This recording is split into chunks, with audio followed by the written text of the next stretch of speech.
And Damien is going to deliver the eulogy for us.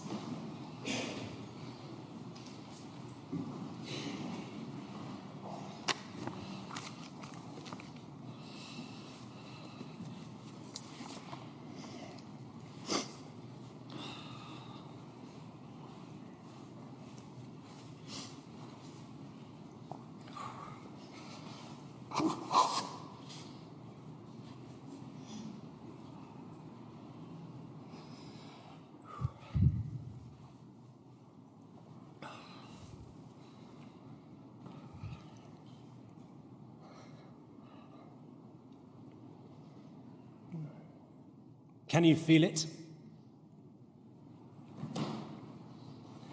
That's how Pa would begin a eulogy.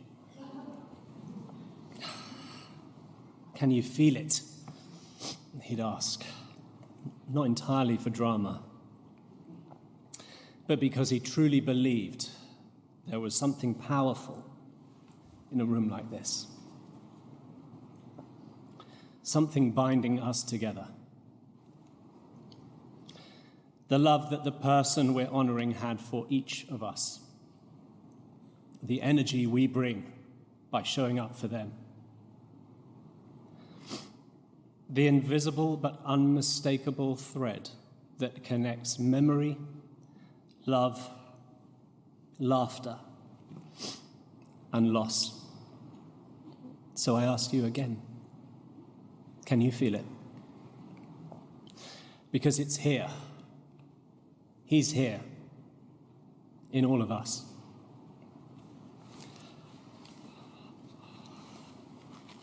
I should make more of these.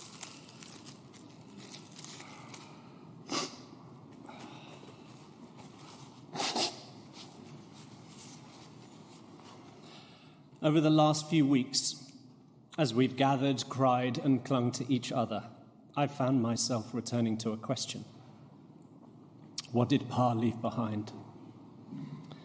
Not just in photos or stories, but in the way he shaped us, in the lessons he passed on. At his retirement party just a little over 2 months ago, he called them life lessons. But really they were gifts. And today I want to honor him by sharing some of those gifts with you.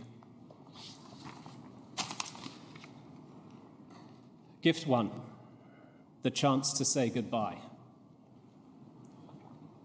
The first gift Pa gave us, maybe the most rare and precious of all, was the chance to say goodbye.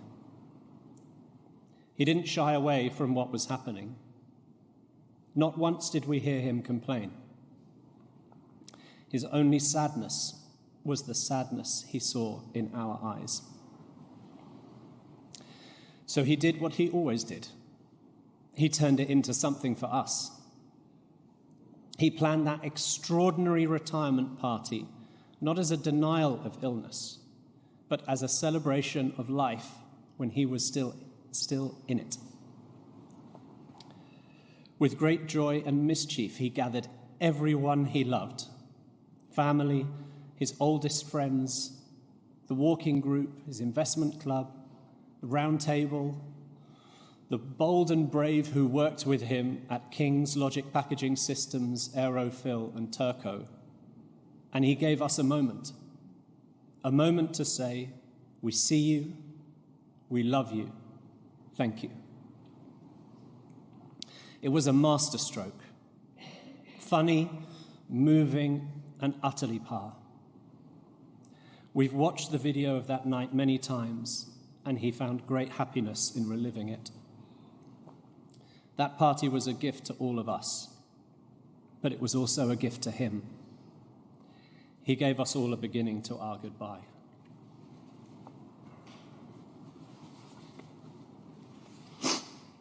Gift 2, how to face adversity. The second gift was how he faced the end, with grace, strength, courage, and dignity. He gave us a model. And more than that, he radiated something, an energy that lifted those around him. His beloved walking group felt it. So did the friends who came to see him on his final weeks. My mum, in her devotion and unwavering care, felt it too, drew from it. My sister and I received it too. Even the boys, especially the boys, felt it. We all did, because when a person lives with that much integrity, you can't help but mirror it. Even in the face of illness, he never indulged in self-pity. Not once. He didn't ask why me or dwell on what he was losing. Instead, he focused on what he could still give. He stayed present. He checked in on us. He reminded us what mattered. That wasn't denial. That was leadership. That was love. Since he passed, we've received cards, emails, and letters from all over. Old colleagues, lifelong friends, even fellow patients. People who crossed his path for just a moment, but felt enough to reach out. Can you imagine that? During the time he was receiving treatment, he was still able to build a connection with others, to the extent that they take the time to write upon his passing. Astounding. But I'm sure that no one here is surprised. It's one of the greatest gifts he's left us, the example of what it means to suffer with grace. Even when his body was frail, his presence was not. And that was my part. Gift 3. Treat everyone fairly and with respect. 16 years ago, after being made redundant, my dad received a letter from his colleague and friend Tony, a letter he cherished for the rest of his life. Tony wrote, "I have learned much by watching the way you operated, in particular, the way you have treated everyone fairly and with respect." That wasn't flattery, it was fact. In a recent conversation, my mum told me what really hurt him during that period. It wasn't that he was let go, it was that he wasn't allowed the chance to stand in front of his team, look them in the eye, and thank them for their effort, loyalty, and trust. That's who he was, always thinking of others. He didn't need trappings of status to command respect. He earned it through decency, kindness, humour, and the way he made people feel. His legacy isn't just in the companies he ran or the machines he sold. It's in the space he left in people's lives. That space is filled with fairness, dignity, and generosity of spirit. Gift 4. How to show love without needing words. When my oldest friends talk about Pa, they talk about breakfast. Not just any breakfast, extravagant, magnificent, ludicrous spreads of sausages, lamb chops, steak, fried bread, bacon, eggs, toast, beans, and much, much more. Fuel for teenage boys, yes, but also a silent declaration of love. Our home was open, safe, nourishing, not just for bellies, but for hearts.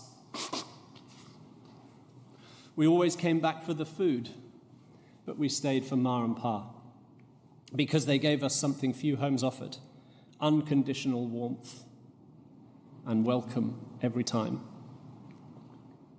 I know my sister and her friends have many, many similar stories. We've heard Deb's stories. That warmth was everywhere. One of the clearest memories I have of Pa is scooping me up as a child. Solid, strong, full of laughter and safety. In the final year of his life, that memory reversed. When we embraced, he leaned into me, held tightly, let me steady him. It was such a tender reversal, a reminder of the full circle we'd walked together and a quiet, unspoken passing of strength from one generation to the next. His love didn't always need words, but we felt it every day. Gift 5. There's a field marshal's baton in every private's knapsack. My grandfather used to say this to my dad. Then Pa said it to me. And it has become a core belief that regardless of where you start, with hard work, determination, and consistency, you can rise up. And no matter how yesterday ended, you can choose how to begin today. Pa left school at 16. He worked nights to get qualified, days in the factory. He became a draftsman, then a manager, then a leader, then a founder. When his company closed, he started again and rose once more. I remember him leaving for work long before I was awake and returning home after we were in bed, exhausted but steady, making sacrifices. More than once did he nod off during dinner parties or Christmas lunches, and being the great son that I am, I tried to show safety in numbers by nodding off next to him. But he kept building this life, kept bettering himself, all to give my sister and I the best start he could.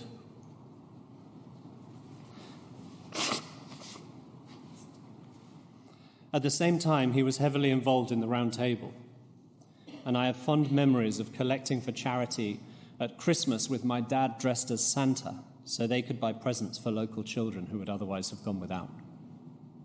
Or watching him tend to the barbecue, coconut shy, or candy floss station at the local fair, hosting dinner parties, barbecues, playing cricket and squash, showing us, not telling, what determination and resilience is. Gift 6. When faced with a decision, ask, what would Pa do? I remember helping him at various jobs, from early in life where my attention and his patience were not evenly matched, and then later in life where I could show him how hard I could work. But the range of those jobs, any DIY task you care to mention, hand lettering my trunk for school, tending the garden, building his conservatory, log cabin, my patio, bike shed, or just sitting together next to the things that we shaped. He did all of those things meticulously, sometimes ill-timed, clearing the gutters moments before guests arrived for my sister's 18th party. But incredibly well. He seemed to know how to do almost anything. And so faced with a decision, ask, what would Pa do? I guess this is the subtext of these life lessons. And it's something that he explicitly said to his grandchildren, and if we're honest, to all of us. But there are some exceptions to his wisdom. And in the spirit of balance, I'd like to acknowledge a few. Number 1, never leave a hotel without taking the shampoo. Number 2, never leave an aircraft without taking the amenities. My parents once counted 147 British Airways wash bags during a clear-out. Most were returned by unhappy eBay sellers due to stale toothpaste. Number 3, never ever throw anything away. Number 4, socks and underpants should never be retired, however threadbare. Number 5, as a keen gardener, the instruction on seed packets, prick out 2 feet apart, is planting advice, not a dare.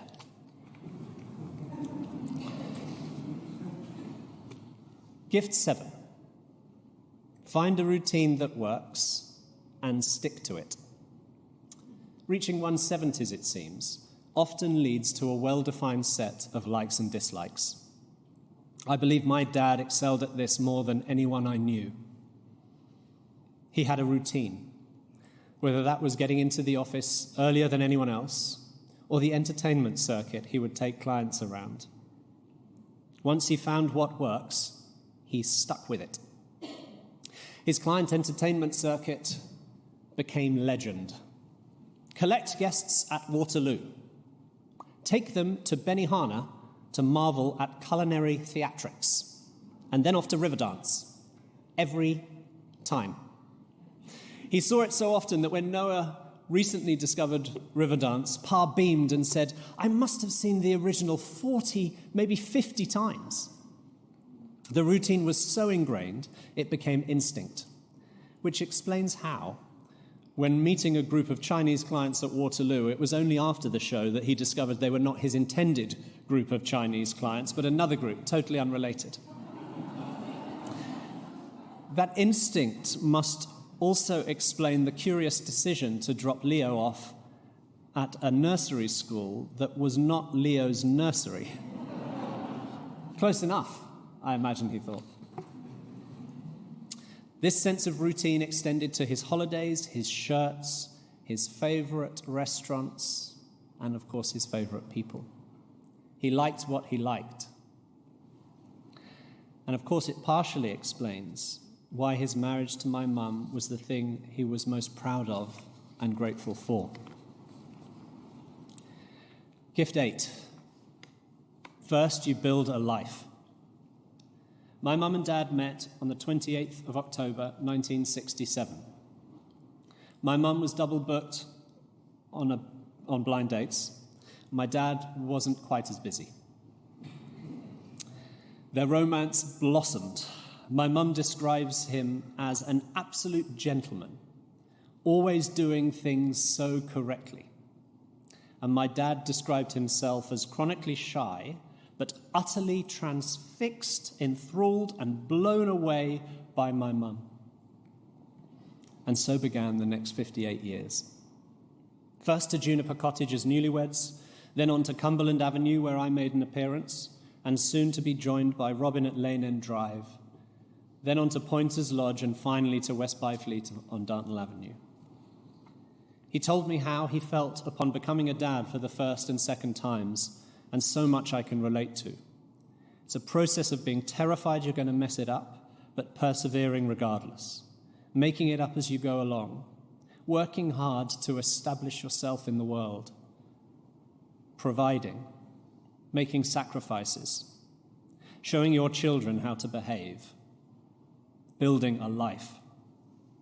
And later, as my sister and I got older, moved out, and my dad and mum's work pressures changed, their friendship groups blossomed. My mum and dad started their next phase of life. And in his words, "And what adventures we had, the places we went, how lucky I was."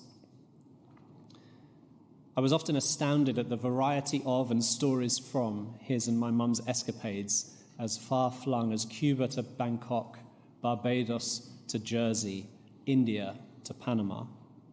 He loved those adventures and was always grateful. He also cherished his time with his walking group and, of course, the memories he made with everyone here today. He'd be sharing those stories if he could. And seeing everyone here really shows how much he meant to us all. He and my mum built a life that touched so many people. That's why we're all here to remember him and show how important he was. Gift 9. How to treat your partner. One of the greatest gifts Pa gave us was how he treated Ma. In one of his final messages, he said, "I would be nothing without her, but with her she made me a king." That wasn't flowery language. That was how he truly felt. Their marriage was built on care, humor, respect, and the kind of devotion that holds firm when things get hard. Ma, you were his foundation, his constant, his joy, his strength when he faltered. He adored you, and we all saw it. You didn't just share a life, you built one together that shaped all of ours. And I hope you feel every day just how proud he was of you.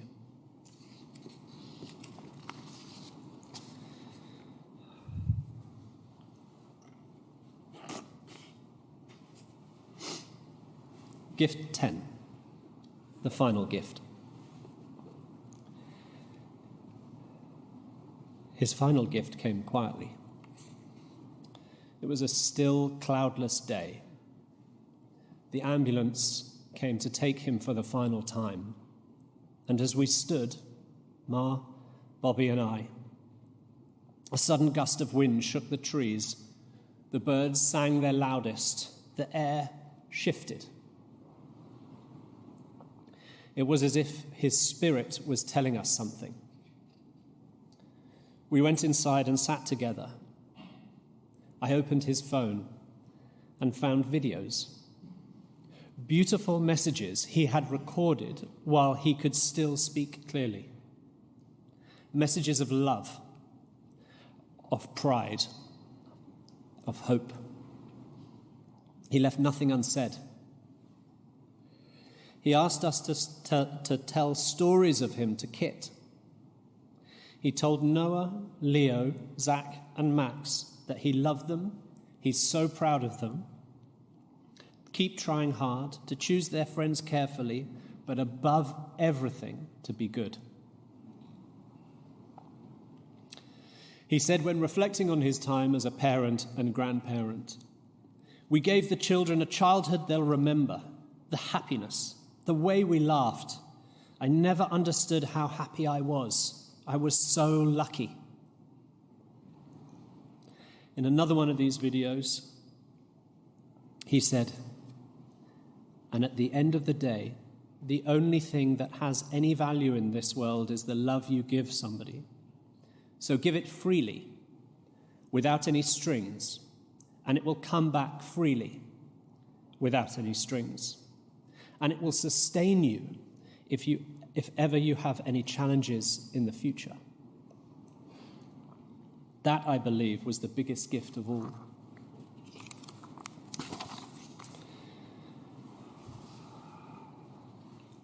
And in the end, that's what matters. Not the work, not the machines, not the things built, not even the breakfasts, though they were spectacular. What matters is the love you give.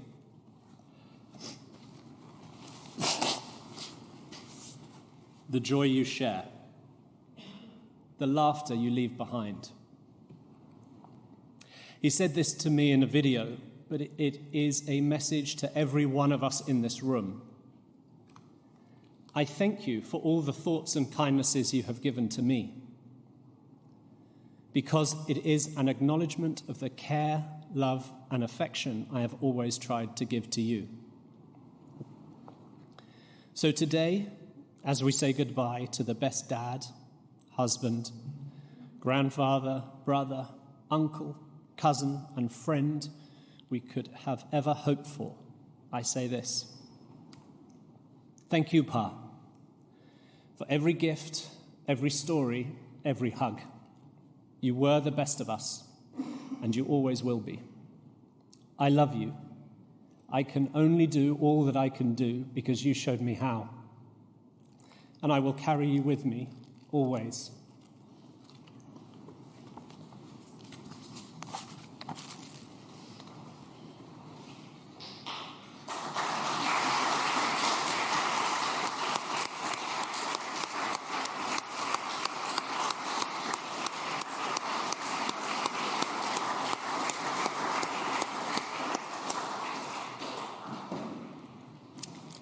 Damien, thank you